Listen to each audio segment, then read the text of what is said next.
നമസ്കാരം. വെഞ്ഞാറമ്മൂട് കൂട്ടക്കൊലക്കേസിലെ പ്രതി അഫാന്റെ കുഴഞ്ഞു വീഴലും നാടകം. പ്രതി ചോദ്യം ചെയ്യലിനോട് സഹകരിക്കാത്തത് ഈ സംശയം കൂടുതൽ വർദ്ധിപ്പിക്കുകയാണ്. ഇന്ന് തെളിവെടുപ്പ് നടത്താനിരിക്കെയായിരുന്നു അഫാൻ കുഴഞ്ഞു വീണത്. കസേരയിൽ ഇരിക്കുകയായിരുന്ന അഫാൻ പെട്ടെന്ന് കുഴഞ്ഞു വീഴുകയായിരുന്നുവെന്നാണ് പോലീസ് ആദ്യം അറിയിച്ചത്. ആശുപത്രിയിൽ എത്തിച്ച് നടത്തിയ പരിശോധനയിൽ കാര്യമായ ആരോഗ്യ പ്രശ്നങ്ങളില്ലെന്ന് കണ്ടെത്തിയതിനെ തുടർന്ന് പോലീസ് സ്റ്റേഷനിൽ തിരികെ എത്തിച്ചു. ഈ വീഴ്ചയാണ് ഇത് നാടകമാണോ എന്ന സംശയത്തിലേക്ക് വിരൽ ചൂണ്ടുന്നത്. അഫാൻ മനഃപൂർവ്വം വീണതായിരിക്കാമെന്നാണ് വിവരങ്ങൾ. പോലീസ് കസ്റ്റഡിയിൽ വാങ്ങിയ അഫാനുമായി ഇന്ന് തെളിവെടുപ്പിന് പോകാനിരിക്കെയാണ് കുഴഞ്ഞു വീണത്. 7 മണിയോടെ തെളിവെടുപ്പിനായി കൊണ്ടുപോകാനായി പോലീസ് തീരുമാനിച്ചിരിക്കുകയായിരുന്നു. ആദ്യം കൊലപ്പെടുത്തിയ ഉമ്മൂമ്മ സൽമ ബീവിയുടെ വീട്ടിലേക്കായിരുന്നു ആദ്യം തെളിവെടുപ്പിനായി എത്തിക്കാനും പോലീസ് തീരുമാനിച്ചത്. ചോദ്യം ചെയ്യലിൽ കൂടുതലൊന്നും പറയാനില്ലെന്നായിരുന്നു മറുപടി നൽകിയത്.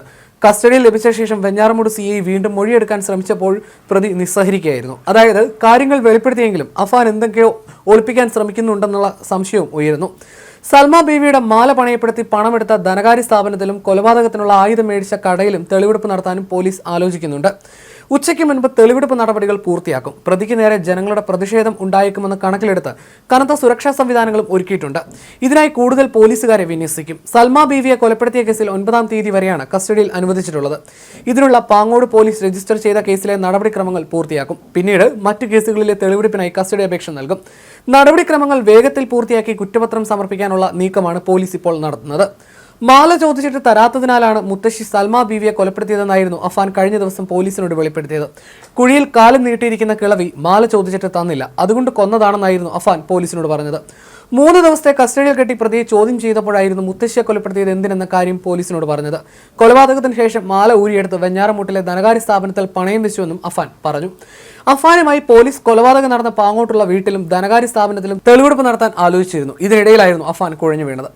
തന്റെ പേരിലുണ്ടായിരുന്ന കാർ നഷ്ടമായതായി അഫാന്റെ പിതാവ് അബ്ദുൾ റഹീം കഴിഞ്ഞ ദിവസം പോലീസിനോട് വെളിപ്പെടുത്തി. നെടുമങ്ങാട് രജിസ്ട്രേഷനുള്ള കാറാണ് നഷ്ടമായത്. കാർ അഫാൻ പണയം വെച്ചതാകാം എന്നാണ് നിഗമനം. കാറിനെ പറ്റിയും പോലീസ് അന്വേഷിക്കുന്നുണ്ട്. കൂട്ടപ്പ് കൊലപാതക ദിവസം ഉമ്മയെ ആക്രമിച്ച പ്രതി ചുറ്റിക വാങ്ങി നേരെ പോയത് പിതൃമാതാവിന്റെ വീട്ടിലേക്കായിരുന്നു. അതിനിടെ വെഞ്ഞാറമൂട് ഗോകുലം മെഡിക്കൽ കോളേജിൽ ചികിത്സയിൽ കഴിയുന്ന ഷെമിയോട് ഇളയ മകൻ മരിച്ച വിവരവും അറിയിച്ചു. മക്കളെ തിരക്കിയപ്പോൾ 2 പേരും അപകടത്തിൽ പരിക്കേറ്റുവെന്നും തിരുവനന്തപുരം മെഡിക്കൽ കോളേജിൽ ചികിത്സയിലാണെന്നുമായിരുന്നു പിതാവ് ആദ്യം പറഞ്ഞത്. മെഡിക്കൽ കോളേജിൽ നിന്ന് അവരെ സ്വകാര്യ ആശുപത്രിയിലേക്ക് മാറ്റണമെന്ന് ഷെമി നിർദ്ദേശിച്ചപ്പോഴാണ് ഇളയ മകൻ മരിച്ച വിവരം അബ്ദുൾ റഹീം പറയുന്നത്.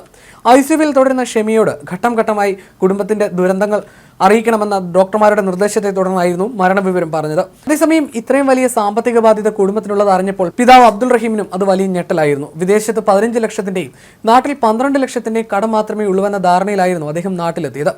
അബ്ദുൾ റഹീമിന്റെ ബിസിനസ് പൊളിഞ്ഞതോടെ 2022 മുതലാണ് വരുമാനം കുറഞ്ഞു തുടങ്ങിയത്. പണം വരുന്നത് കുറഞ്ഞിട്ടും പഴയ ആർഭാട ജീവിതം മാറ്റി ചെലവ് ചുരുക്കാൻ അഫാനും അമ്മയും അടങ്ങുന്ന കുടുംബം ശ്രമിച്ചില്ല. പണമില്ലാതായതോടെ പലരിൽ നിന്നും ലക്ഷക്കണക്കിന് രൂപ കടം വാങ്ങി.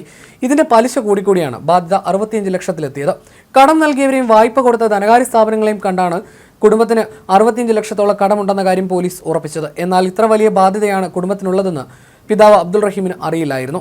താൻ ജീവനെടുക്കാൻ ശ്രമിക്കുന്ന അഫാൻ പൂജപ്പുര സെൻട്രൽ ജയിൽ ഉദ്യോഗസ്ഥരുടെ നേരത്തെ വെളിപ്പെടുത്തിയിരുന്നു. അമ്മ മരിച്ചെന്ന് കരുതിയാണ് മറ്റുള്ളവരെ കൊല്ലാൻ തീരുമാനിച്ചതെന്നും ഏറ്റവും പ്രിയപ്പെട്ടവർ അമ്മയും അനുജനും കാമുകിയുമാണെന്നും അഫാൻ വെളിപ്പെടുത്തിയിരുന്നു.